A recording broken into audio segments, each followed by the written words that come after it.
Welcome to Angels online platform. आज हम लोग सितंबर मंथ का मेगा टेस्ट का पेपर सॉल्यूशन करने वाले हैं। तो चलो स्टार्ट करते हैं। देखो, क्वेश्चन नंबर 1 में तीन पार्टिकल किसी ट्रायंगल के तीनों कॉर्नर पे रखे हुए हैं। अभी बोला इसका द्रव्यमान केंद्र कहाँ पे होगा, सेंटर ऑफ मास कहाँ पे होगा। तो पहले हम इन तीनों के लिए इनका एक्स कोऑर्डिनेट वाई कोऑर्डिनेट लिखेंगे। तो बोलेंगे कि 1 kg वाला ओरिजिन पे रखा हुआ है, मतलब इसका कोऑर्डिनेट हम लोग लेंगे 0 0 ऐसा। 1.5 kg वाले एक्स एक्स पे रखा हुआ है तो इसका लेंगे 3 0, क्योंकि 3 सेंटीमीटर के अंतर पे था। और 2.5 kg वाला वाई एक्सिस पे रखा हुआ है तो 0,4 ऐसा। तो एक्स कोऑर्डिनेट वाई कोऑर्डिनेट तीनों के लिए मिल गया। अब मुझे एक्स यूएम और वाई यूएम निकालना है। तो फॉर्मूला लगाएंगे एक्स यूएम का, बोलेंगे m1 x1, m1 1 kg है, x1 0, m2 x2, m2 1.5 kg है, x2 3, m3 x3, m3 2.5 है, x3 0 है, upon m1 plus m2 plus m3 ऐसा। तो ये कैलकुलेशन से आएगा 0.9 सेंटीमीटर। उसी तरह वाई स्वयं अगर निकालना है तो लिखेंगे हम लोग m1 y1, तो m1 1 y1 फिर से 0, m2 y2, m2 1.5 y2 0, m3 y3, m3 2.5 y3 4, upon m1 plus m2 plus m3। तो m1 हम लोग बोलेंगे 1, m2 1.5 और m3 बोलेंगे 2.5। तो ये कैलकुलेशन से हो जाएगा 2 सेंटीमीटर। तो बोलेंगे इस सिस्टम का सेंटर ऑफ मास 1 kg वाले पदार्थ से, 1 kg वाले पार्टिकल से 2 सेंटीमीटर ऊपर, क्योंकि वाई स्वयं आया 2 सेंटीमीटर, तो बोलेंगे 2 सेंटीमीटर ऊपर और 0.9 सेंटीमीटर राइट में होगा आगे की तरफ। बोलेंगे ऑप्शन सी जो है करेक्ट होगा ऐसा। नेक्स्ट क्वेश्चन दो, क्वेश्चन नंबर 2। इसमें क्या है कि एक सॉलिड कोन और एक सॉलिड हेमिस्फीयर आधा गोला, दोनों की जो त्रिज्या है समान है यार। दोनों के लिए डेंसिटी घनता बोला है कि समान है, और बोला कि इन दोनों कॉम्बिनेशन का जो सेंटर ऑफ मास है वो कॉमन फेस पे, कॉमन सेंटर पे लाई करता है ऐसा। तो बोला कि इनके हाइट, कोन का जो हाइट है उसका वैल्यू क्या होगा वो बताना। जैसे देखो, कहानी क्या है कि एक कोन था ऐसा, एच साइड का सॉलिड कोन, और इसको एक सॉलिड आधा गोला के हेमिस्फीयर के साथ ऐसे जोड़ा गया। दोनों का सेंटर ऑफ मास इस कॉम्बिनेशन का मतलब इसी पॉइंट पे लाई कर रहा है, कॉमन फेस पे, मतलब यहीं पे। तो पहले हम लोग ऐसा बोलेंगे कि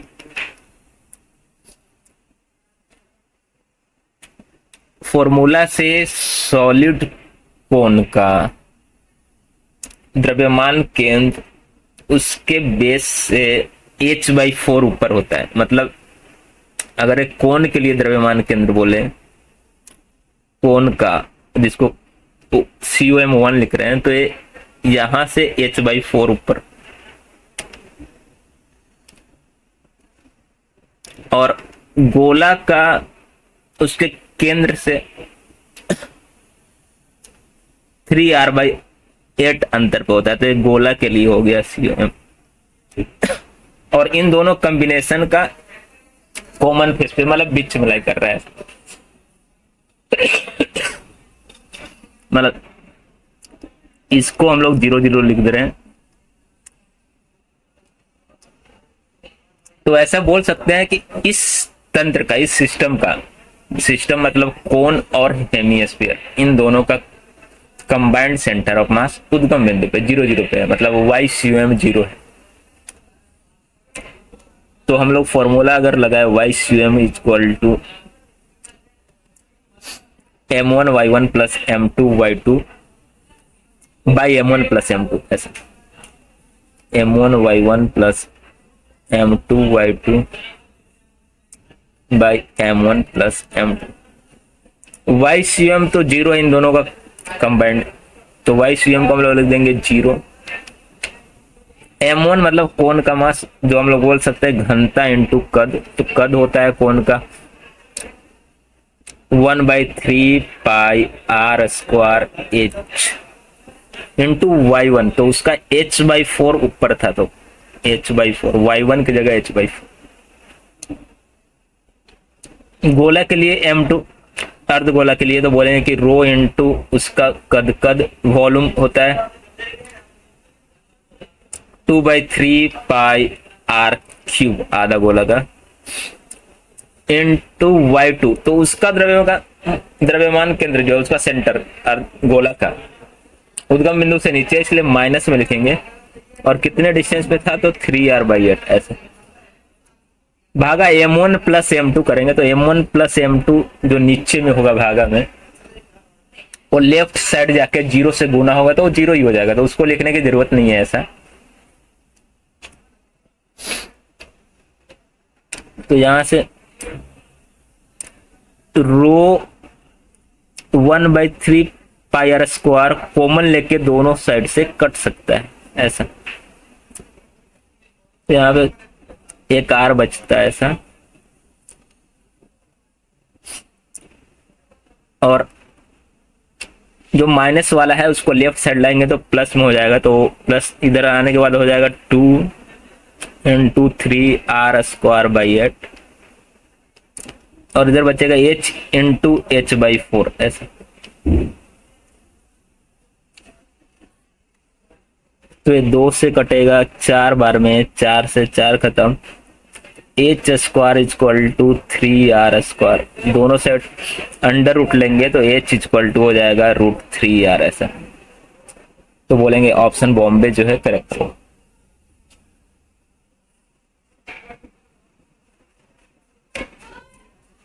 नेक्स्ट क्वेश्चन देखो, क्वेश्चन नंबर 3। इसमें बोला क्या है कि एक बड़े से गोला जिसका त्रिज्या r है, मतलब ये जो बड़ा सा गोला दिया हुआ है उसका त्रिज्या r है ऐसा,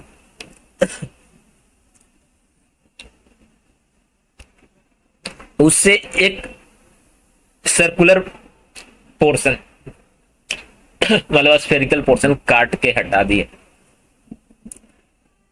इस तरह से कि वो इस दोनों का सरकमफ्रेंस मतलब किनारा टच कर रहा है, और जो छोटा वाले गोला जिसको काट के हटाए हैं वो बड़े वाले के गोले के केंद्र से पास हो रहा है, ऐसा बोल रखा है। मतलब फिगर देखोगे तो यहां पे छोटे वाले गोले का त्रिज्या r/2 दिख रहा है क्लियरली, और दोनों के केंद्र के बीच का अंतर ए वाला भी हो जाएगा r/2। तो अब सेंटर ऑफ मास कहां पे शिफ्ट करेगा इस पोर्शन को काट के हटाने के बाद, यही बताना। तो हम लोग गोला के केस में ऐसा पढ़ रखे हैं कि सेंटर ऑफ मास जो होगा -b³ c एक क्यूब -b ऐसा। तो माइनस तो इसलिए है कि वो ओरिजिन से लेफ्ट की तरफ हो जाएगा सेंटर ऑफ मास, तो माइनस वो बताएगा। कितने अंतर पे होगा तो अंतर में माइनस की जरूरत है नहीं, मतलब इसका मैग्नीट्यूड एक्चुअली हमसे पूछा है कि इसका मूल्य कितना है ऐसा। तो अब b मतलब छोटे वाले गोला जिसको काट के हटा है उसका त्रिज्या, तो जो r/2 है, तो b की जगह पे रख देना है r/2 का क्यूब। c दोनों के केंद्र के बीच का अंतर जो r/2 ही है, ए बड़े वाले की त्रिज्या तो आर है, तो ये आर क्यूब हो जाएगा माइनस बी क्यूब, बी छोटे वाले की त्रिज्या जिसको काट के हटा है ऐसा। तो इसको सॉल्व करेंगे तो ये आएगा आर बाई 14। तो बोलेंगे ऑप्शन बॉम्बे जो है करेक्ट होगा।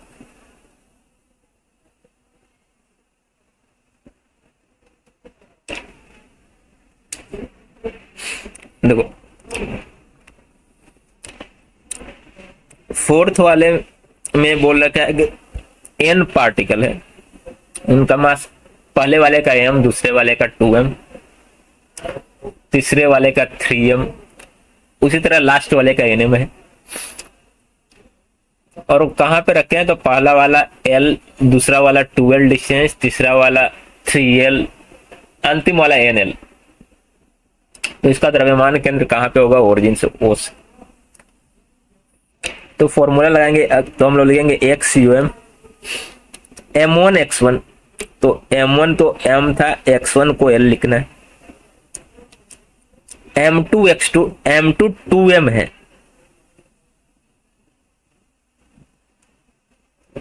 और x2 2l है ऐसा। m3 x3, m3 3m है, x3 3l है, ऐसे n तक। तो लास्ट वाला हो जाएगा nm into nl divided by, नीचे में हम लोग लिखेंगे m1 plus m2 plus m3 plus up to nm, last वाला nm था। अब ऊपर से अगर m इंटू l कॉमन ले लिया जाए, ml को बाहर निकालोगे तो ये हो जाएगा 1 प्लस 2 स्क्वायर, मतलब ऐसे लिख सकते 1 square 2 square 3 square up to n square. और नीचे से अगर m को कॉमन निकालोगे तो ये हो जाएगा 1 प्लस 2 प्लस 3 प्लस n। अब ऊपर वाला देखोगे तो जो 1 square plus 2 square plus 3 square up to n square है, ये sum of square of first n natural number हो गया ऐसा, जिसका फॉर्मूला हम लोग सीक्वेंस सीरीज में मैथ में पढ़े हो गए कि ये होता है n into n plus 1 into 2n plus 1 by 6 ऐसा।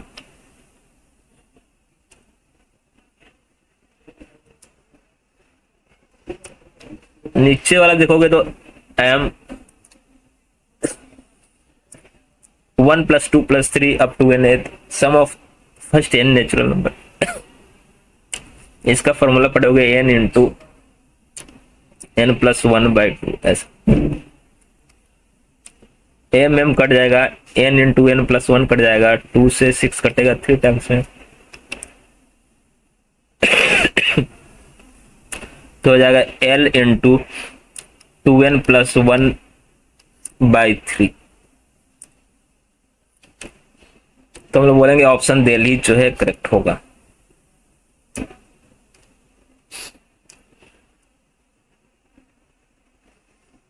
क्वेश्चन नंबर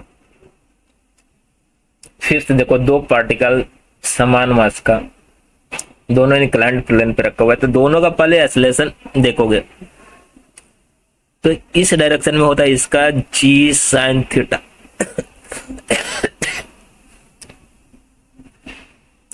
और sin थीटा की जगह पे हम लोग लिखते हैं 45, तो sin 45 का वैल्यू होता है 1/√2, तो g/√2 इंक्लाइंड की तरफ नीचे की ओर होगा। और इसका देखेंगे, इसका भी हो जाएगा g sin theta, law of motion में पढ़ रखे हैं, तो ये भी आएगा g/√2। दोनों अलग अलग दिशा में डायरेक्शन में, इसलिए हम लोग इनका x कंपोनेंट और y कंपोनेंट कैलकुलेट करेंगे पहले। तो x और y करने जाए तो इधर आएगा x कंपोनेंट, नीचे की तरफ आएगा y कंपोनेंट ऐसा, ये 45 है तो ये वाला भी एंगल हो जाएगा 45। तो एक्स कंपोनेंट को लिखेंगे G by root two cos 45। X दिशा में अगर घटक तोड़ोगे G by root two cos 45, cos 45 का वैल्यू 1/√2 होता है, तो हो जाएगा जी बाई टू। उस तरह वाई डायरेक्शन वाला करोगे तो ये भी हो जाएगा G by root two sine 45, sine 45 का वैल्यू भी 1/√2 होता है, तो ये भी जी बाई टू। एक के लिए भी एक्स और वाई डायरेक्शन में कंपोनेंट तोड़ेंगे तो वो भी वही होगा जी बाई रूट टू कॉस 45 और जी बाई रूट टू साइन 45, तो भी जी बाई टू आएगा ऐसा।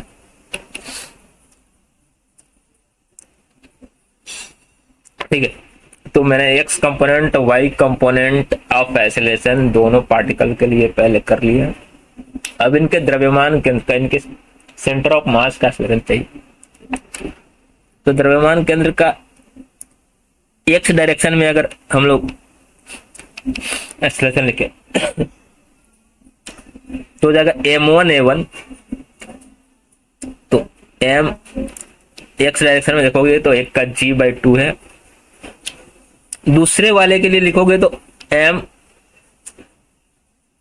जी बाई टू बट माइनस, क्योंकि एक राइट के तरफ है एक लेफ्ट की तरफ, तो अगर राइट वाले को प्लस लिख रहा है तो लेफ्ट वाला माइनस में लिखना पड़ेगा M1 प्लस M2।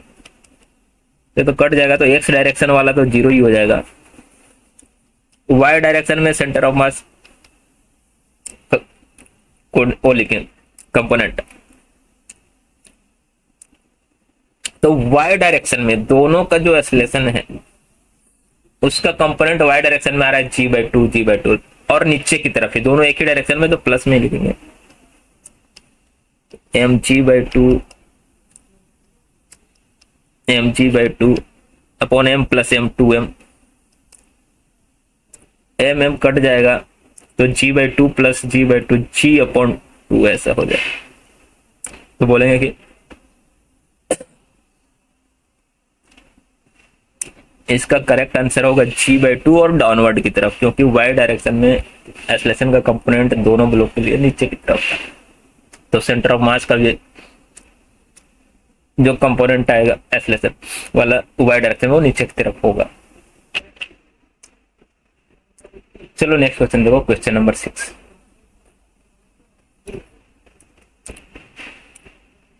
तो क्वेश्चन नंबर 6 में एक रॉड दिया हुआ है नॉन यूनिफॉर्म, मतलब इनका लिनियर मास डेंसिटी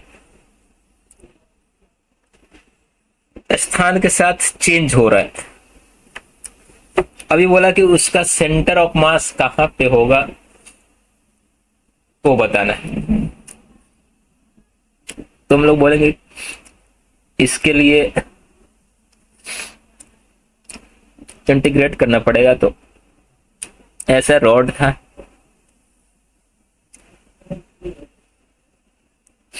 हम लोग बोलेंगे कि इससे एक किनारे से x दूरी पे जाके इसका एक छोटा सा टुकड़ा लेंगे dx लंबाई की ऐसा।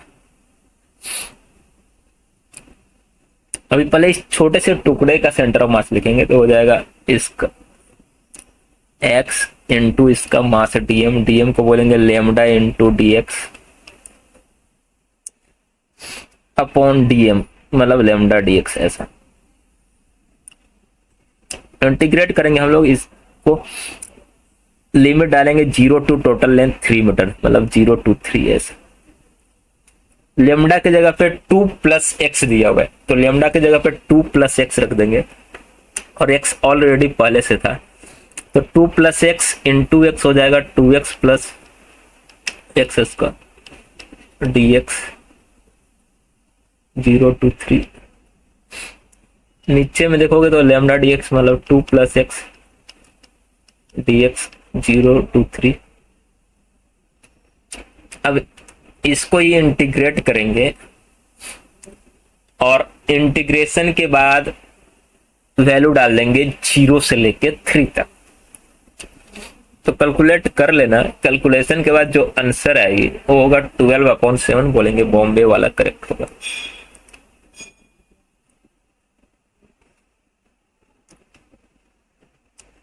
नेक्स्ट क्वेश्चन देखो, क्वेश्चन नंबर 7।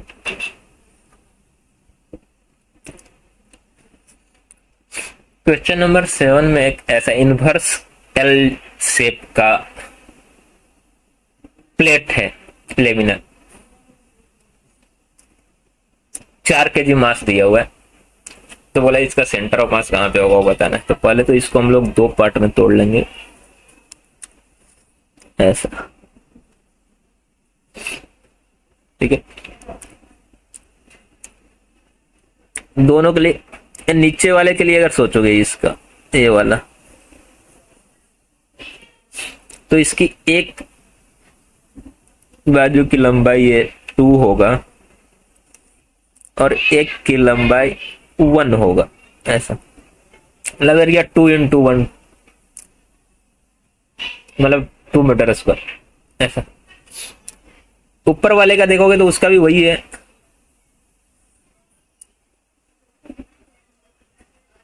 कि एक वाला ए वाला 1 और ए वाला साइड 2, तो इसका भी एरिया सेम है। मतलब दोनों का एरिया सेम होने का मतलब दोनों की मास बराबर बराबर होगी। मास बराबर बराबर मतलब टोटल 4 kg मास है, तो एक वाले पार्ट, एक प्लेट का, इसको हमने 2 अलग अलग भाग में तोड़ दिया। टोटल मास 4 था तो दोनों का हाफ हाफ हो जाएगा, क्योंकि दोनों का क्षेत्रफल बराबर, इसलिए मास भी बराबर है। तो ऐसा बोलेंगे कि दोनों 2-2 kg का है। अब दोनों का अगर सेंटर ऑफ मास लिखने जाए, देखो तो इसका अपने केंद्र पे होगा, मतलब बीच में यहाँ पे इसका कोऑर्डिनेट हो जाएगा 1/2 मतलब 0.5, क्योंकि एक साइड लेंथ 1 था उसका आधा और एक 2 है उसका आधा करोगे तो 1 ऐसे। बड़े वाले का उसके अपने केंद्र पे होगा यहाँ पे, तो ये वाला पार्ट हो जाएगा तुम्हारा 2 + 0.5, y कोऑर्डिनेट 2.5 और x कोऑर्डिनेट 2/2 मतलब 1 ऐसा। तो 1 और 2.5 इसका।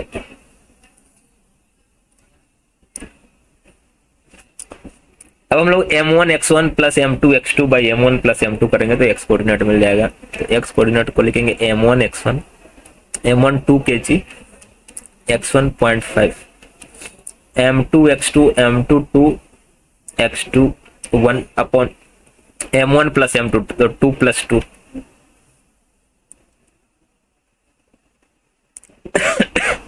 4 ऐसा। तो हो जाएगा 3/4 मीन्स 0.75। इसी तरह y कोऑर्डिनेट चाहिए सेंटर ऑफ मास का, तो m1y1 + m2y2 divided by m1 + m2, तो हो जाएगा 1.75। बोलेंगे ऑप्शन दिल्ली जो है करेक्ट हो।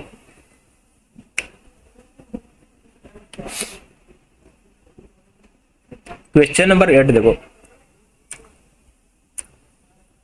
इसमें बोला गया कि 4 पार्टिकल ABCD जिनका मास रिस्पेक्टिवली एक का m, दूसरे का 2m, तीसरे का 3m और चौथे का 4m दिया हुआ है, और उनका एक्सेलरेशन सबका मैग्नीट्यूड बराबर ही है a, बट डायरेक्शन अलग अलग है।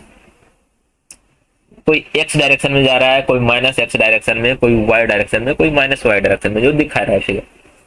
तो बोला इनके द्रव्यमान केंद्र का एक्सेलरेशन क्या होगा वो बताना है। देखो तो हम लोग को ACM फाइंड करना है। हम लोग लिखेंगे m1a1, तो m1 मतलब फर्स्ट मास m था, इसका एक्सेलरेशन a वाले का देखोगे -i डायरेक्शन में जा रहा है, तो बोलेंगे कि -ai ऐसा, प्लस m2a2, तो b वाले का मास 2m उसका एक्सेलरेशन देखोगे तो प्लस वाई डायरेक्शन में जा रहा है, तो प्लस एच।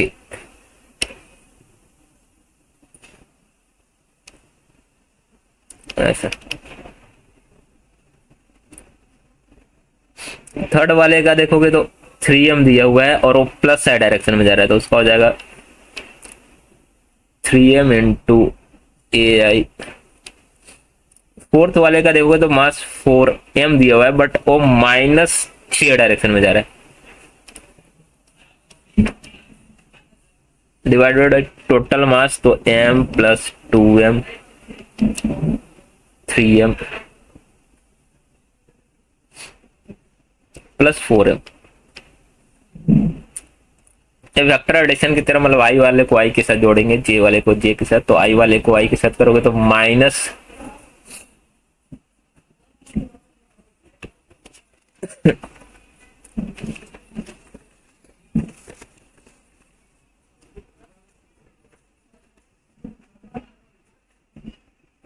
देखो -ma प्लस 3ma, तो प्लस माइनस करके ये हो जाएगा 2ma।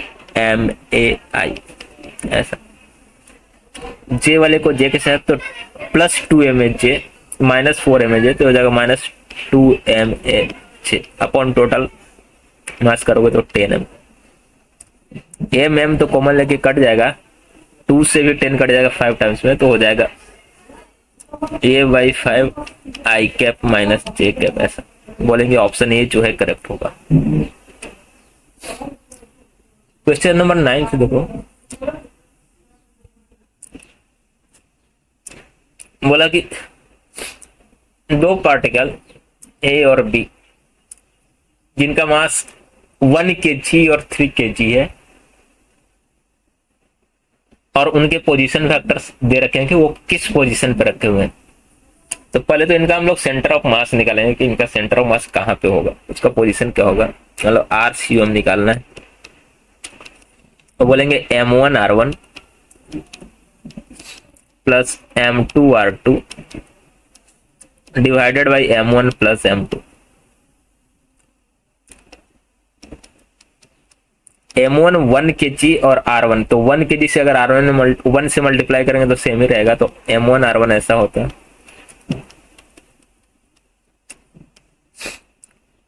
प्लस M2R2, M2 3 है, R2 के साथ मल्टीप्लाइंग करेंगे तो उसको हो जाएगा -3i into 3 -9i -2j into 3 तो -6j प्लस k इंटू 3 तो प्लस 3k। ऐसा divided by M1 plus M2, तो 1 प्लस 3 करोगे 4।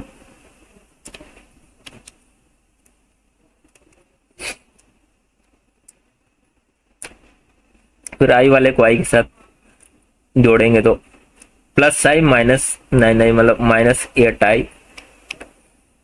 जे वाले को जे के साथ तो प्लस 2j -6j -4j। के वाले को के के साथ तो plus k plus 3k plus 4k upon 4। 4 से अगर डिवाइड दोगे तो -2i -j प्लस के। ऐसा तो RCM ऐसा होता। अब क्वेश्चन में क्या बोला है कि जो सेंटर ऑफ मास का पोजीशन वेक्टर होगा उस वेक्टर का मैग्नीट्यूड, मतलब उस सदिश का मूल्य इन चारों ऑप्शन में से कौन से सदिश के मूल्य के बराबर होगा। मतलब तो पहले RCM का हम लोग मूल्य निकालेंगे, मैग्नीट्यूड निकालेंगे कि वो कितना होगा। तो इसका मैग्नीट्यूड अगर निकालने जाओ तो उसके लिए हम लोग बोलते हैं आई वाले का स्क्वायर, तो -2 का स्क्वायर करेंगे तो हो जाएगा +4 प्लस जे वाले का स्क्वायर, जे -1 है उसका स्क्वायर करोगे तो +1 फिर के वाले का स्क्वायर, ये भी +1 आएगा तो √6। तो सेंटर ऑफ मास का जो पोजीशन वेक्टर होगा स्थान सदिश, उस सदिश का मूल्य उसका मैग्नीट्यूड √6 आया। अब बोला इन चारों ऑप्शन में से जो 4 वेक्टर दिए हुए हैं उनमें से किनका मैग्नीट्यूड सेंटर ऑफ मास का जो पोजीशन वेक्टर है उसके मैग्नीट्यूड के बराबर है। तो हम लोग चारों का चेक करेंगे कि किसका मैग्नीट्यूड √6 आ रहा है। तो चेक करने के बाद पता चलेगा कि वेक्टर जो ऑप्शन ए में दिया हुआ है उसका भी मैग्नीट्यूड √6 होगा। तो बोलेंगे ऑप्शन ए जो है करेक्ट होगा।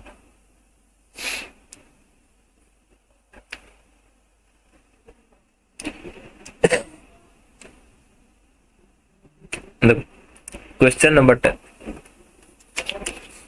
3 पार्टिकल ए बी सी रखे हुए हैं। पहले ए जो है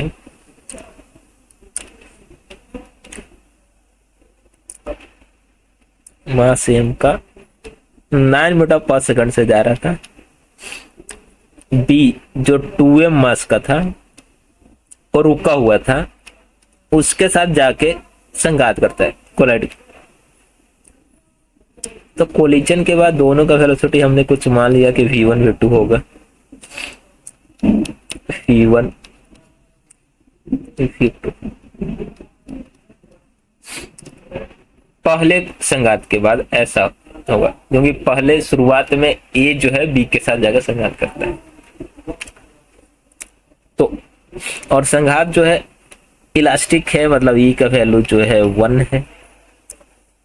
तो अब 2 इक्वेशन बनाएंगे, एक तो मोमेंटम कंजर्व करेंगे वेगमान संरक्षित, तो ये हो जाएगा m इंटू 9 मतलब 9m। दूसरा वाला बी वाला रुका हुआ था तो उसका तो हो जाएगा 0। फिर संघात के बाद mv1 2mv2, तो m कैंसल, 9 इक्वल टू हो जाएगा v1 प्लस 2v2। सेकंड वाला ई वाला इक्वेशन लिखोगे तो 1 equal to v2 minus v1 upon u1 minus u2। तो यहां से हो जाएगा 9 equal to v2 minus v1, equation 2। अब इक्वेशन 1 और 2 को जोड़ेंगे अगर हम लोग, तो लेफ्ट साइड में 9 प्लस 9 हो जाएगा 18, राइट साइड में v1 और माइनस v1 तो कैंसिल हो जाएगा, 2v2 प्लस v2 हो जाएगा 3v2, इसलिए v2 का वैल्यू हो जाएगा 18/3 मतलब 6 मीटर सेकंड। मतलब जब ए वाला ब्लॉक बी के साथ आके कोलाइड करेगा तो बी का वेग हो जाएगा 6 मीटर प्रति सेकंड। अब बी आगे की तरफ जाएगा 6 मीटर प्रति सेकंड से, और वो सी के साथ कोलाइड कर रहा है। मतलब इसके बाद क्या होगा कि अब बी वाला जो 2m मास का था, जिसके पास संघात के बाद वेलोसिटी आएगा 6 मीटर पर सेकंड, और दूसरा सी वाला जो m मास का था वो रुका हुआ था, उसके साथ आके संघात करता है, और संघात के बाद दोनों चिपक जाते हैं। क्योंकि संघात कैसा हुआ है, कोलिजन कैसा हुआ है, उसके लिए क्वेश्चन में दे रखा है परफेक्टली इनइलास्टिक। परफेक्टली इनइलास्टिक का मतलब एक साथ हो जाना ऐसा। तो बाद में हो जाएगा 3m। तो संघात के बाद ही कंबाइंड मास का वेलोसिटी क्या था, यही पूछा था। तो फिर से मोमेंटम कंजर्व कर देंगे, तो यहाँ पे हो जाएगा 2m into 6 plus 0 equal to 3m into v। m तो कट जाएगा, 2 इंटू 6 हो जाएगा 12 इक्वल टू 3v, इसलिए v इक्वल टू 12/3 4 मीटर पर सेकंड। तो करेक्ट आंसर आएगा 4 मीटर पर सेकंड। हम लोग बोलेंगे ऑप्शन ए जो है करेक्ट हो।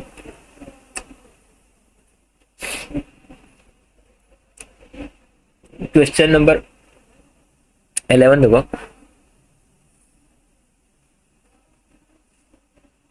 बोला कि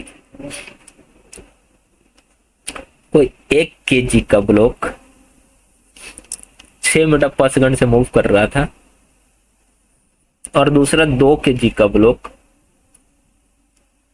शुरुआत में रुका हुआ था। अब 1 kg वाला इसके साथ आके संघात करता है, कोलिजन होता है। कोलिजन के बाद दोनों का वेलोसिटी v1 v2 मान लेते हैं। 1 kg वाले का हो गया v1, 2 kg वाले का हो गया v2, बट क्वेश्चन में दे रखा है कि 2 kg वाला का वेलोसिटी कोलिजन के बाद 4 हो जा रहा है, मतलब v2 को हम लोग लिखेंगे 4 मीटर पर सेकेंड, ऐसा एक क्वेश्चन में दे दिया, v2 का वैल्यू दे दिया है। तो पहले अब v1 निकालेंगे, वो वेगमान संरक्षित मतलब मोमेंटम कंजर्व करेंगे। कोलिजन से पहले मोमेंटम देखोगे तो 1 kg वाले का होता है 1 × 6, 2 kg वाला रुका हुआ था तो उसका 0। कोलिजन के बाद 1 kg वाले का होता है 1 × v1, और 2 kg का होता है 2 × v2, v2 का वैल्यू 4 दिया हुआ है तो 4 रख देंगे ऐसा। तो ये हो जाएगा 6 = v1 + 8, इसलिए v1 का वैल्यू हो जाएगा 6 - 8 मीन्स -2। अब मुझे E का वैल्यू बताना था, तो E = होता है v2 - v1 upon u1 - u2। तो अब लोग वही लिखेंगे कि E = हो जाएगा v2 - v1 u1 - u2। तो v2 का वैल्यू 4 दिया हुआ है क्वेश्चन में, v1 का वैल्यू आ गया -2, u1 का वैल्यू था 6 और u2 तो 0 था, तो माइनस माइनस प्लस, तो 4 + 2 6/6 मतलब 1 आएगा। तो बोलेंगे E का वैल्यू 1 होगा इस कोलिजन के लिए, ऑप्शन ए को करेक्ट बोलेंगे। क्वेश्चन नंबर 12 देखो,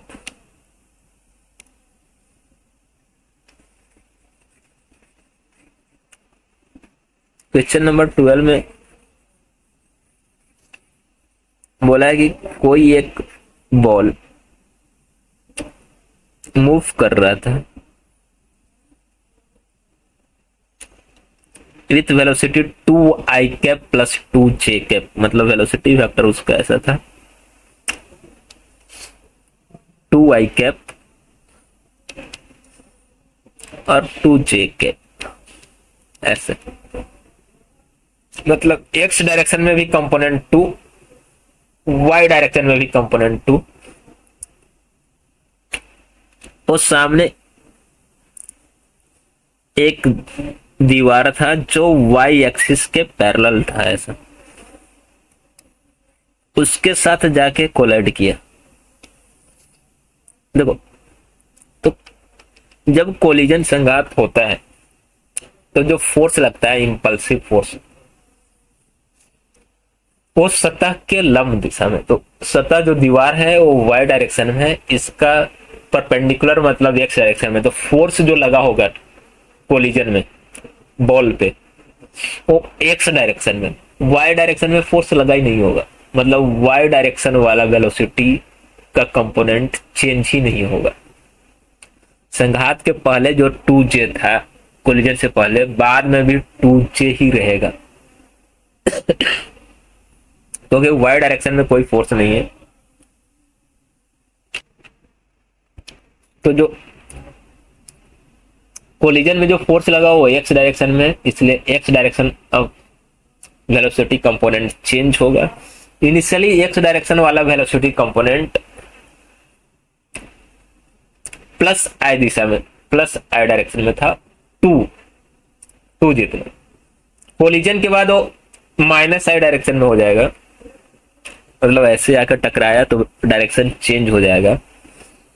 और बाद में उसका वैल्यू क्या होगा, देखो बाद में अगर x कंपोनेंट ऑफ वेलोसिटी देखोगे तो ये होता है E ऐसा। तो x डायरेक्शन वाला पहले उसका मैग्नीट्यूड 2 था, E का वैल्यू दिया हुआ है हाफ, तो हाफ × 2 करेंगे तो हो जाएगा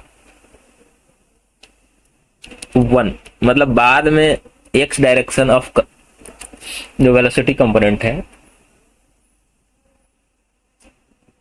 हो जाएगा 1, बट डायरेक्शन चेंज हो जाएगा कोलिजन के बाद, मतलब जो प्लस आई था वो माइनस आई होगा, और y डायरेक्शन वाला सेम रहेगा। मतलब कोलिजन के बाद हम लोग ऐसा बोलेंगे कि y डायरेक्शन वाला तो 2j ही रहेगा, क्योंकि y डायरेक्शन में कोई फोर्स नहीं है, x डायरेक्शन में इंपल्सिव फोर्स लगेगा, इसलिए वेलोसिटी अब हो जाएगा one but minus I direction change हो जाएगा ऐसा।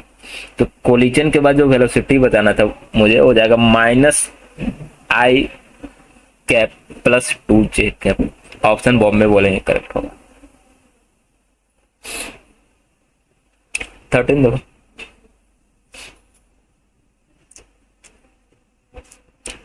13 वाला में बोला है कि कोई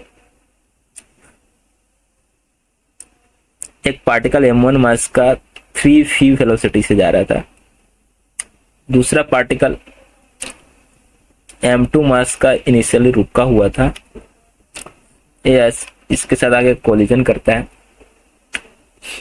कोलिजन के बाद दोनों का वेलोसिटी सेम हो जाता है v के बराबर।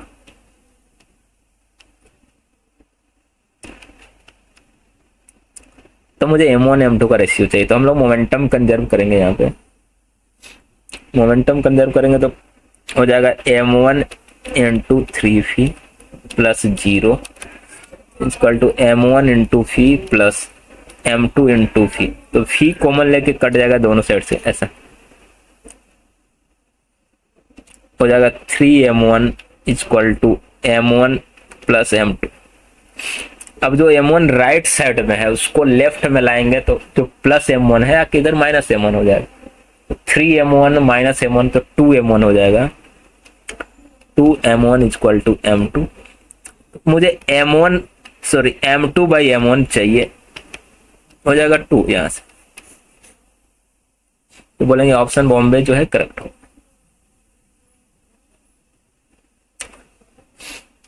देखो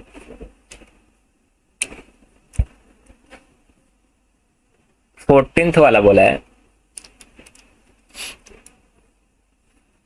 कि कोई मशीन गन 10 kg का और बुलेट फायर करता है 10 ग्राम मास 20 ग्राम मास का, और बोला कि प्रति मिनट 180 बुलेट फायर करता है, तो गन का रिक्वायर्ड वेलोसिटी क्या हो। यहाँ पे मोमेंटम कंजर्व ही करना है। देखो पहले तो हम लोग प्रति सेकंड कितना बुलेट फायर कर रहा होगा वो निकालेंगे। तो 1 मिनट में 180, 1 मिनट में होता है 60 सेकंड, तो प्रति सेकंड हो जाएगा 180 बाई 60, मतलब 3 बुलेट पर सेकंड ऐसा। अब मोमेंटम कंजर्व करोगे तो देखो फायर करने से पहले बुलेट जो है गन के अंदर रेस्ट पे होता है, बुलेट भी रेस्ट पे होता है, नेट मोमेंटम 0 होता है। फायर करने के बाद बुलेट तेजी से आगे की तरफ बढ़ते हैं जिसका वेलोसिटी दे रखा है 100 मीटर पर सेकंड। तो बुलेट का मोमेंटम हो जाएगा स्मॉल m इंटू v जो दिया हुआ है 100 इंटू 3, क्योंकि 3 बुलेट निकल रहे हैं प्रति सेकंड ऐसे। और गन पीछे की ओर रिकॉइल करेगा तो उसका हो जाएगा कैपिटल M इंटू v। तो यही मुझे फी निकालना है। तो mv को जो माइनस है राइट साइड, लेफ्ट साइड लाओगे तो प्लस mv, वहां से फी का वैल्यू हम लोग लिख सकते हैं 3 small m into 100 divided by capital M ऐसा। अब स्मॉल m के जगह पे 20 ग्राम, उसको केजी में बदल लेंगे 1000 से भाग देके, तो 20 बाई 1000 kg। कैपिटल M की जगह पे 10 kg, तो वैल्यू रख दोगे कैपिटल M स्मॉल m का, तो आंसर आ जाएगा 0.6 मीटर पर सेकंड। तो बोलेंगे ऑप्शन दिल्ली जो है करेक्ट होगा। नेक्स्ट क्वेश्चन देखो, क्वेश्चन नंबर 15।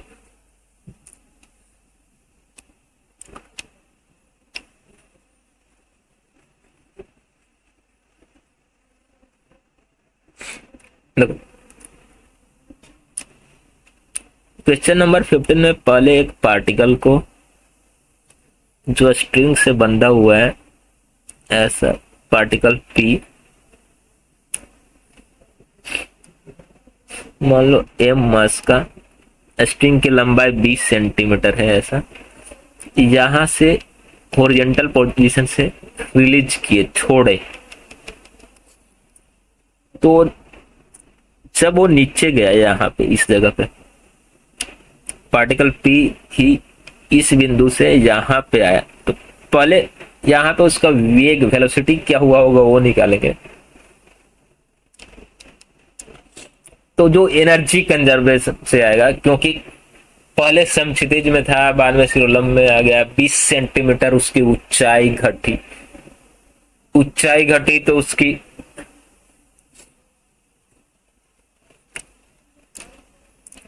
पोटेंशियल एनर्जी कमेगी और काइनेटिक एनर्जी बढ़ेगी। तो जितना पोटेंशियल एनर्जी घटेगा उतना ही गति काइनेटिक एनर्जी बढ़ेगा, ऐसा। तो यहां से बोलेंगे कि v equal to √2g, h की जगह पे 20 सेंटीमीटर मतलब 0.2 रखना है, h की जगह पे 0.2 रख देंगे, तो 0.2 इंटू जी 2 हो जाएगा, 2 इंटू 2 4 बाहर निकालोगे तो ऐसा। तो जब वो नीचे आया होगा तो उसका वेलोसिटी 2 हो रहा होगा। अब वहां पे इस जगह पे पहले से एक क्यू पार्टिकल रखा हुआ था, मतलब पी मान लो आया यहाँ पे ऐसे, इसका वेलोसिटी था 2 मीटर पर सेकंड। यहाँ पे पहले से एक क्यू रखा हुआ था ऐसा, और रेस्ट पे था, पी आके क्यू के साथ टकराता है, कोलिजन इलास्टिक है, ई का वैल्यू 1 है और दोनों का m बराबर है। तो अब जब कोलिजन होगा तो कोलिजन के बाद इनका वेग जो है वेलोसिटी एक्सचेंज हो जाएगा, p वाला q के पास चला जाएगा, q वाला p के पास, क्योंकि कोलिजन इलास्टिक है और दोनों का मास सेम है। तो हम लोग ऐसा पढ़ रखे हैं कि इलास्टिक कोलिजन में अगर दोनों पार्टिकल का मास सेम है तो कोलिजन के बाद वेलोसिटी उनकी एक्सचेंज हो जाती है, मतलब बाद में p वाला पार्टिकल रुक जाएगा और q वाला पार्टिकल 2 मीटर पर सेकंड से मूव करेगा, ऐसा। तो तुमसे बोला था कि संघात के बाद q वाले पार्टिकल का वेलोसिटी क्या होगा, तो हम लोग बोलेंगे कि 2 मीटर पर सेकंड, बोलेंगे ऑप्शन सी जो है करेक्ट।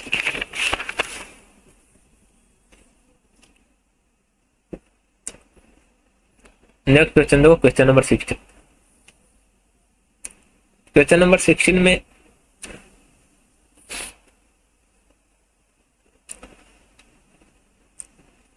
बोला कि एक बड़ा सा पार्टिकल m मास का जो रुका हुआ था अचानक से 3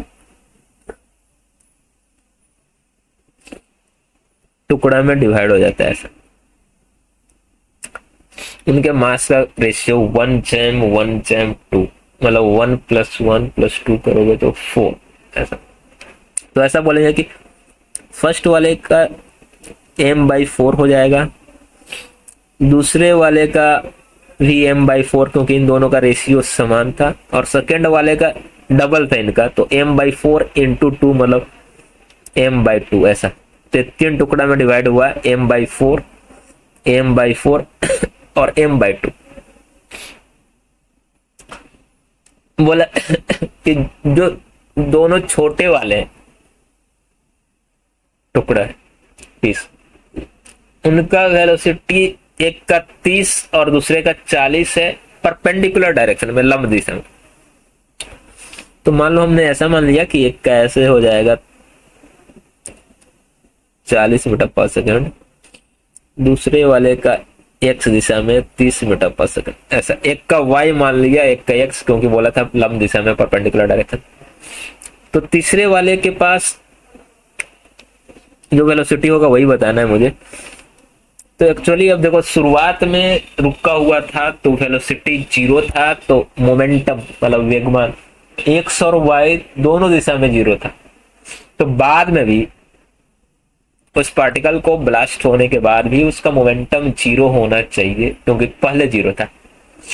अब जीरो करने के लिए एक एक्स में जा रहा है, एक वाई में, तो तीसरे वाले को एक्स और वाई दोनों में जाना पड़ेगा, मतलब उसका वेलोसिटी का कंपोनेंट दोनों डायरेक्शन में आएंगे ताकि मोमेंटम कंजर्व हो। तो एक्स डायरेक्शन में v1 बोल दिए, वाई डायरेक्शन में v2। अब v1 निकालना होगा मुझे, तो हम लोग x डायरेक्शन में मोमेंटम कंजर्व करेंगे along x axis, momentum conserve. तो देखो इनिशियली रुका हुआ था तो मोमेंटम जीरो। फर्स्ट पार्टिकल के लिए मोमेंटम लिखेंगे हम लोग m/4 into 30, but minus left की ओर जा रहा है। सेकेंड वाले के लिए एक्स डायरेक्शन में कोई वेलोसिटी ही नहीं है, क्योंकि वो वाई डायरेक्शन में जा रहा है, तो एक्स डायरेक्शन में उसका मोमेंटम जीरो। थर्ड वाले के लिए मास m/2,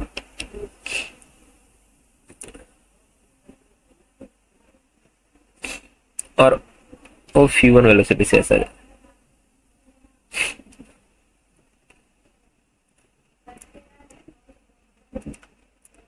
तो यहां से इसको सॉल्व करोगे तो v1 का वैल्यू हो जाएगा 30/2, मतलब 15।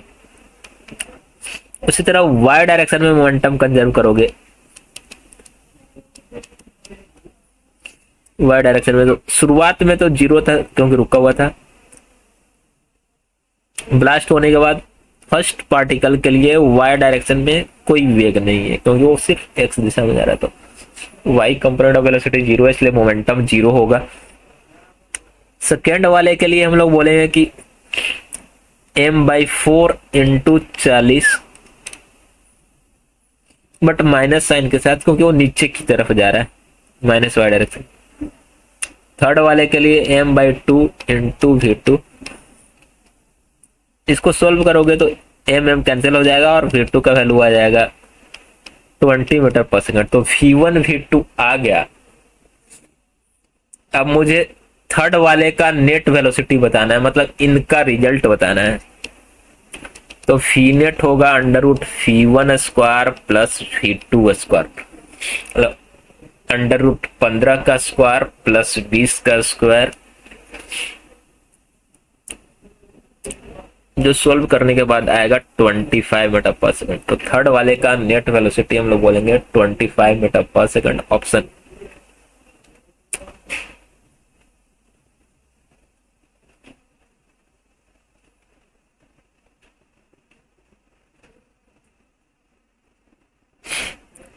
बॉम्बे जो है वो करेक्ट होगा।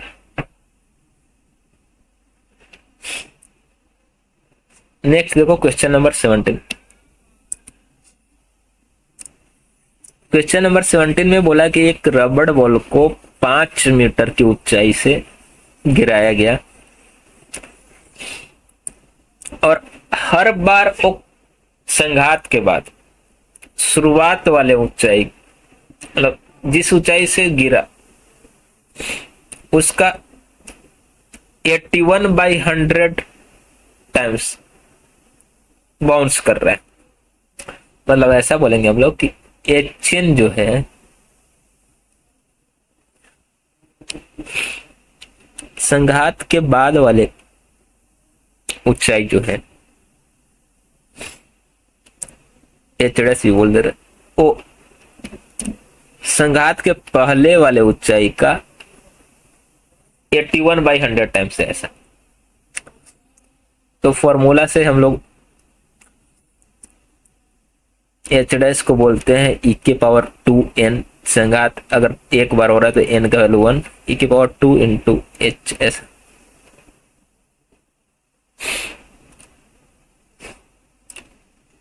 तो एच डैश की जगह पे लिखना है 81/100, h equal to e⁻²h, h खत्म, e² ऐसा होगा। तो e का वैल्यू मुझे निकालना होगा, तो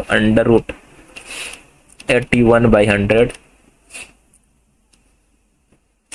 जो आएगा 0.9 ऐसा। अब बोला उसका एवरेज स्पीड क्या होगा, तो एवरेज स्पीड के लिए फॉर्मूला हम लोग पढ़ रखे हैं, जो होता है √gh/2 इंटू 1 प्लस e² भागा 1 प्लस e का होल स्क्वायर ऐसा। अब ई की जगह पे मुझे रखना है 0.9, एच की जगह पे रखना है 5। तो वैल्यू रखोगे एच और ई का, जी की जगह पे 10 रखना है, तो आंसर जो आएगा अप्रोक्स 2.50 मीटर पर सेकंड। तो हम लोग बोलेंगे कि ऑप्शन सी जो है करेक्ट होगा ऐसा। क्वेश्चन नंबर 18 देखो।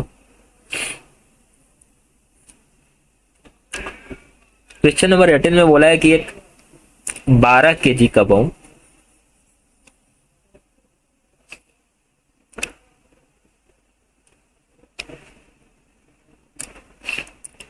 जो इनिशियली रेस्ट पे था, ऐसा एक 12 केजी का बम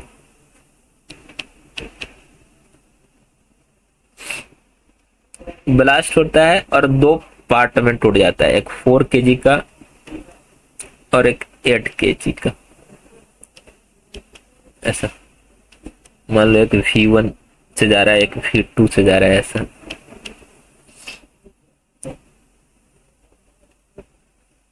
पहले रुका हुआ था, तो जो 4 केजी वाले का मोमेंटम है वो 20 बोल रखा है। मोमेंटम मतलब एम भी, मतलब 4 इंटू V1 को 20 बोला है। 4 इंटू V1 का वैल्यू 20 न्यूटन सेकंड बोल रखा है। तो 8 केजी वाले का काइनेटिक एनर्जी कितना होगा वो बताना। पहले तो मोमेंटम कंजर्व कर लेंगे हम लोग। इनिशियली रुका हुआ था तो 0, बाद में लिखेंगे -4 V1 प्लस 8 V2।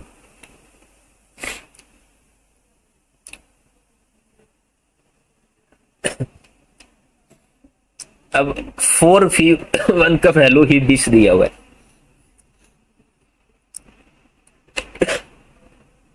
तो 4V1 की जगह पे 20 रख देंगे। यहां से 8V2 इक्वल टू आ जाएगा 20, V2 आ जाएगा 20/8 मीन्स 2.5 मीटर पर सेकंड। अब इसका मुझे बोला था कि काइनेटिक एनर्जी क्या होगा 8 केजी वाले का, तो गतिज ऊर्जा निकालना है, तो बोलेगा कि हो जाएगा हाफ mv²। एम की जगह पे 8, 2.5 आया इसका स्क्वायर।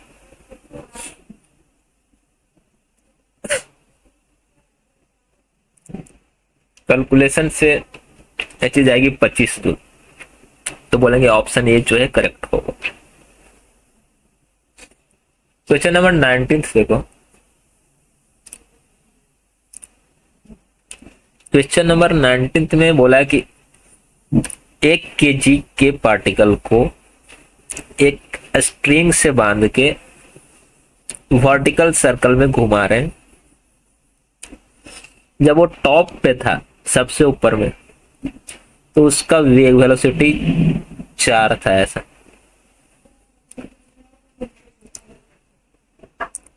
यहां पे था तो वेलोसिटी था 4 मीटर पर सेकंड। तो बोला कि उस टाइम पे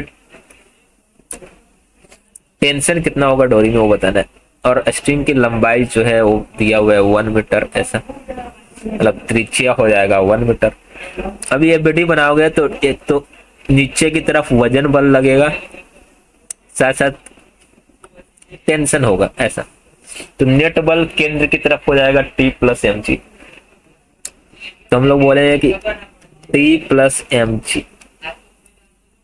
ये जो नेट बल है केंद्र की तरफ, यही केंद्रगामी बल मतलब सेंट्रीपिटल फोर्स का काम करेगा। इसको लिखेंगे mv²/r। तो जो मुझे T निकालना है वो हो जाएगा mv²/r माइनस mg। m का वैल्यू 1 दिया हुआ है, r का वैल्यू 1, v का वैल्यू 4, तो सबका वैल्यू रखेंगे यहाँ पे, तो टेंशन आ जाएगा 6 न्यूटन। बोलेंगे ऑप्शन ए जो है करेक्ट होगा।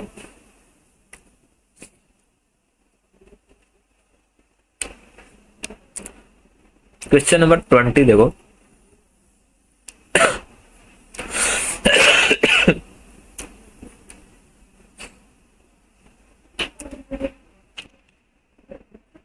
देखो क्वेश्चन नंबर 20 में बोला है कि एक पेंडुलम है,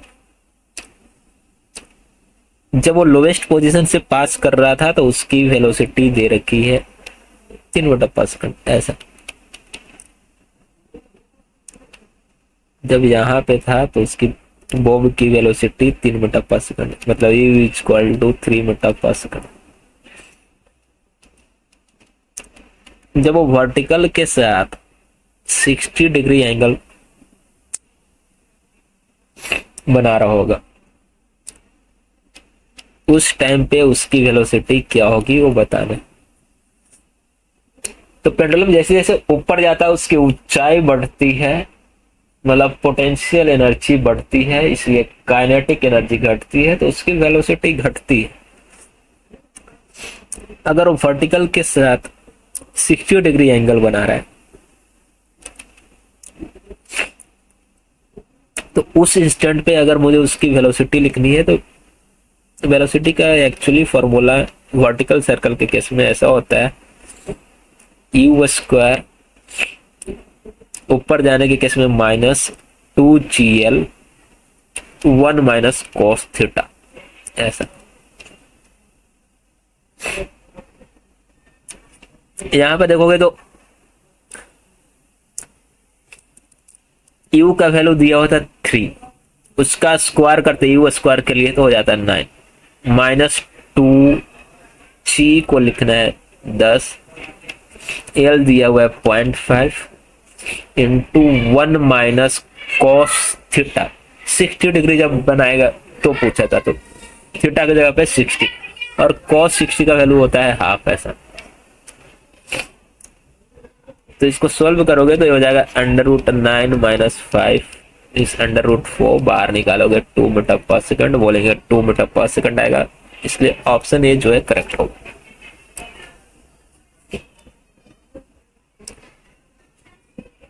क्वेश्चन नंबर 21 देखो,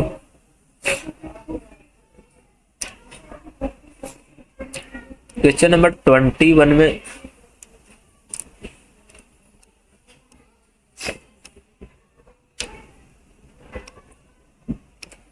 देखो एक 10 kg का पार्टिकल एक वर्टिकल हॉलो सिलेंडर के अंदर, मतलब एक ऐसा हॉलो सिलेंडर है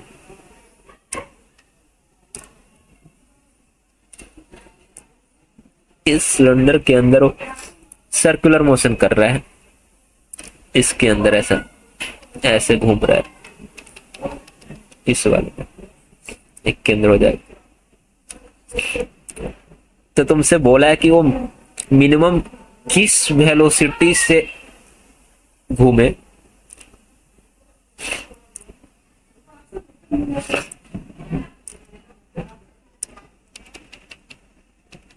ताकि वो ये सिलेंडर किस वेलोसिटी एंगुलर वेलोसिटी के साथ घूमे ताकि वो ब्लॉक इसके दीवार के साथ अस्थिर रहे। ऐसा मान लो यहाँ पे ब्लॉक है कांटेक्ट में है वॉल के साथ, अभी अगर ये वीडियो बनाएंगे उसका तो हम लोग बोलेंगे mg लगता है नीचे ऐसा, तो नीचे से रखना चाहता है इसलिए घर्षण बल लगेगा ऊपर। सिलेंडर घूम रहा है इसलिए सेंट्रीफ्यूगल फोर्स यहाँ पे लगेगा केंद्र से दूर की तरफ m⍵² इंटू r, और दीवार एक कांटेक्ट फोर्स लगाएगा लंबल n ऐसा। तो संतुलन के लिए एक दीवार के साथ चिपका रहे स्लाइड न करे उसके लिए इक्विलिब्रियम होना चाहिए, मतलब लेफ्ट वाला फोर्स और राइट वाला फोर्स इक्वल होना चाहिए। तो n इक्वल टू m⍵² और F इक्वल टू mg होना चाहिए। अब F को हम लोग बोलते हैं म्यू इंटू एन, तो म्यू इंटू एन, एन की जगह पे लिखेंगे m⍵²r, म्यू एन का वैल्यू mg के बराबर,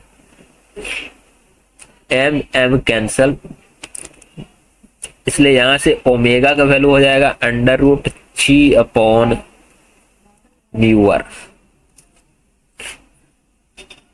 तो म्यू का वैल्यू 0.1 दिया हुआ है, आर का वैल्यू 1 दिया हुआ है, जी का वैल्यू 10 रखेंगे तो कैलकुलेशन से आ जाएगा 10 रेडियन पर सेकंड, बोलेंगे ऑप्शन सी जो है करेक्ट होगा। नेक्स्ट क्वेश्चन देखो, क्वेश्चन नंबर 22।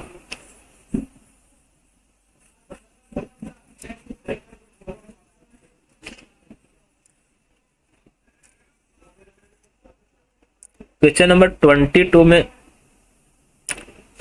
किसी एक इंस्टेंट पे एक पार्टिकल का एक्सेलरेशन दे रखा है, उसका नेट एक्सेलरेशन बोला है कि इस डायरेक्शन में है, ऐसा इधर बोला है नेट एक्सेलरेशन है, और उसका वैल्यू दिया हुआ है 1.5 नहीं 15 सॉरी 15 मीटर पर सेकंड स्क्वायर।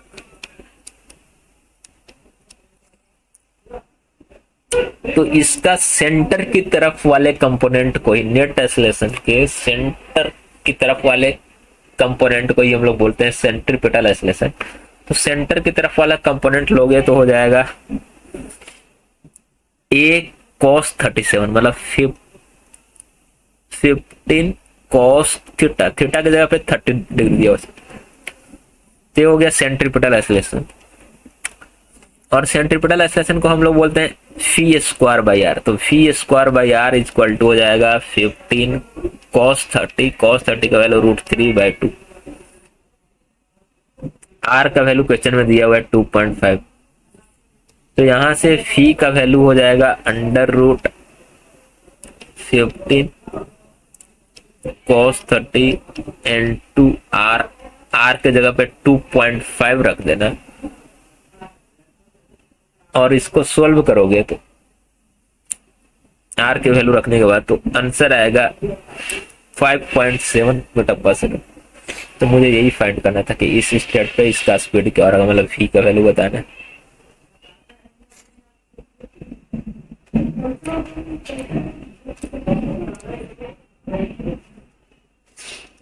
नेक्स्ट देखो क्वेश्चन नंबर 23। 23 से ये बोला गया कि एक 5 सेंटीमीटर की हाइट से किसी पार्टिकल को रिलीज किया गया ए बिंदु से, मतलब ए पॉइंट से ऐसे आया, जब तक वो नीचे ग्राउंड पे आएगा तब तक उसके पास वेलोसिटी आ गई होगी, और उस वेलोसिटी को हम लोग बोलते हैं √2gh, मतलब h ऊंचाई से कोई पार्टिकल नीचे आ रहा है तो नीचे पे उसकी वेलोसिटी हो जाएगी √2gh। एनर्जी कंजर्वेशन से आता है, ये फॉर्मूला पहले से पता है हम लोग ऐसा। अब बोला है कि अब उसके बाद एक सर्कुलर लूप है, पार्टिकल वेलोसिटी की वजह से उस लूप में सर्कुलर पाथ पे मूव करेगा ऐसे ऐसे।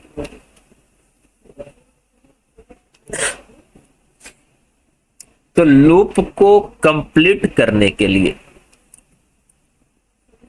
आर का मैक्सिमम वैल्यू क्या हो सकता है, मतलब उस सर्कुलर लूप का मैक्सिमम त्रिज्या कितना हो सकता है ताकि वो कर जो ए पॉइंट से चल के आया वो लूप कंप्लीट कर ले। तो हम लोग फॉर्मूला पढ़ रखे हैं कि वर्टिकल सर्कल को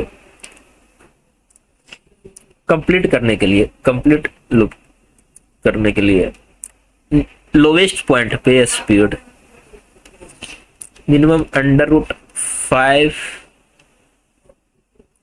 GR होना चाहिए ऐसा। और यहां से u का वैल्यू आया √2gh, मतलब √2gh का वैल्यू √5 GR के बराबर होना चाहिए। दोनों साइड स्क्वायर कर दोगे तो 2gh equal to 5gr, g से g खत्म हो जाएगा, तो जो मुझे r निकालना है वो होगा 2h/5। h का वैल्यू दिया हुआ है 5, तो h की जगह पे 5 रख देंगे तो 5 5 कट जाएगा, तो r का वैल्यू आएगा 2 सेंटीमीटर। हम लोग बोलेंगे ऑप्शन होगा 2 सेंटीमीटर।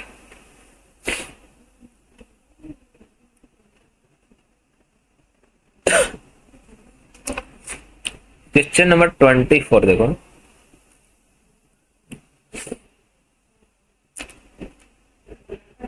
इसमें क्या है कि 3 पार्टिकल को ऐसे डोरी से बांध के, एक पार्टिकल को यहाँ यहाँ यहाँ,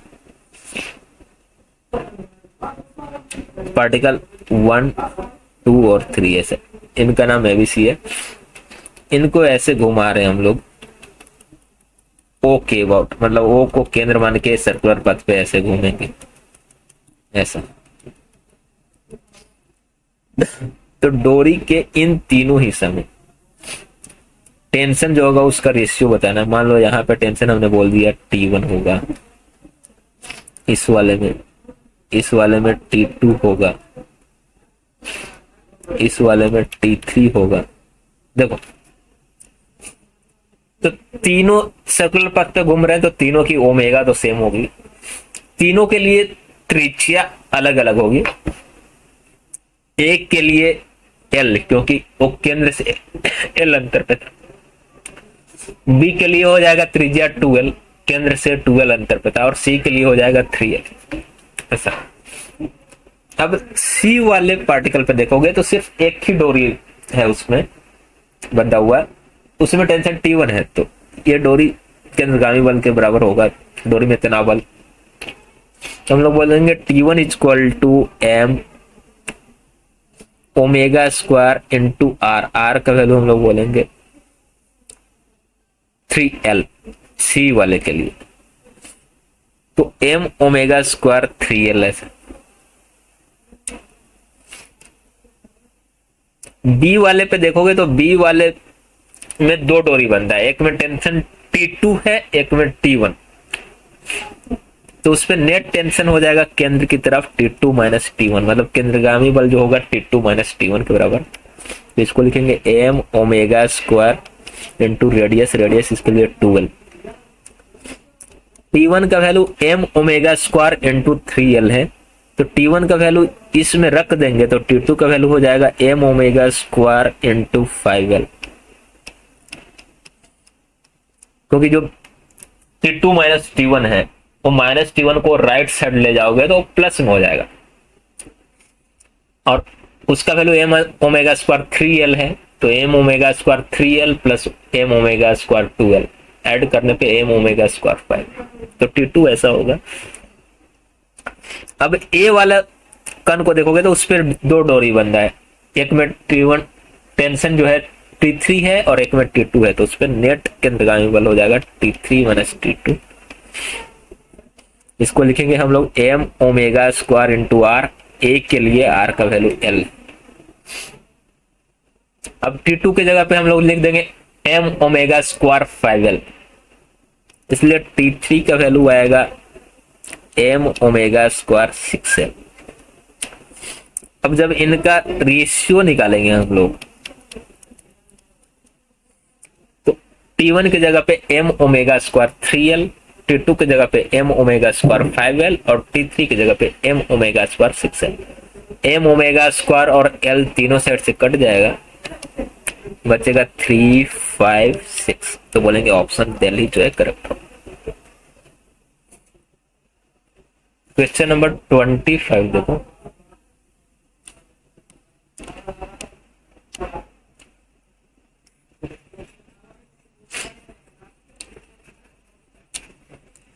क्वेश्चन नंबर 25 में बोला है कि एक पार्टिकल जिसका मास 10 ग्राम है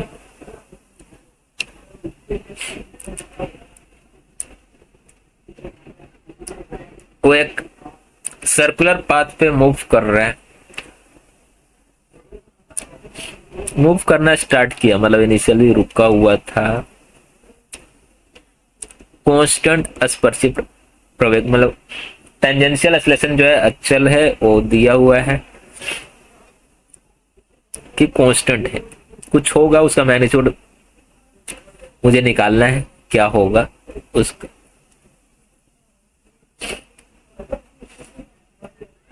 बोला कि 2 राउंड कंप्लीट करने के बाद, 2 परिभ्रमण के बाद उसका गतिज ऊर्जा जो है उसका वैल्यू बोल रखा है कि 8 इंटू 10⁻⁻⁴ जूल हो जाता है ऐसा। तो उसका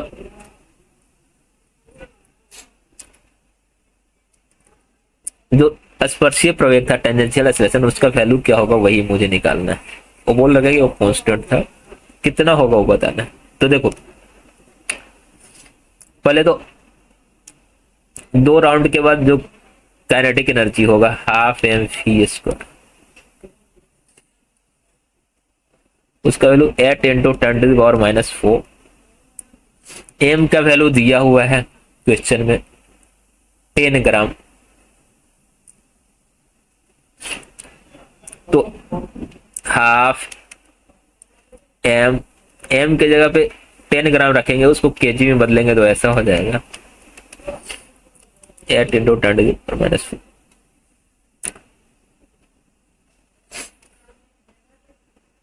ऐसा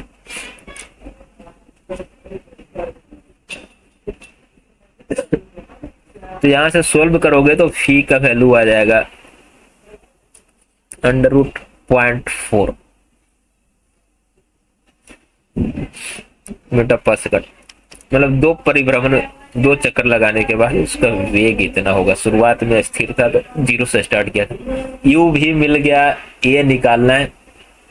अभी देखो 2 परिभ्रमण में 2 रिवॉल्यूशन में उसने कितना अंतर चला होगा, डिस्टेंस कितना कवर किया होगा। तो डिस्टेंस के लिए हम लोग बोलेंगे कि एक परिभ्रमण में होता है 2πr, तो 2 परिभ्रमण कंप्लीट किया है तो हो जाएगा 2 गुना 2πr। मतलब एस के जगह पे लिखेंगे हम लोग 4πr। आर का वैल्यू क्वेश्चन में दे रखा है 6.4 सेंटीमीटर, तो आर के जगह पे 6.4 सेंटीमीटर डाल देंगे, हो जाएगा 4π इंटू 6.4 सेंटीमीटर। मीटर में बदल लेंगे तो ऐसा। तो एस मिल गया, भी मिल गया, यू 0 था, ए निकालना है। फॉर्मूला लगाएंगे V square minus U square equal to 2as। तो जो मुझे ए निकालना है हो जाएगा V square minus U square divided by 2s। यहाँ पे सबका वैल्यू रखोगे तो ए का वैल्यू जो आएगा वो होगा 0.1 मीटर पर सेकंड। ऑप्शन ए करेक्ट होगा।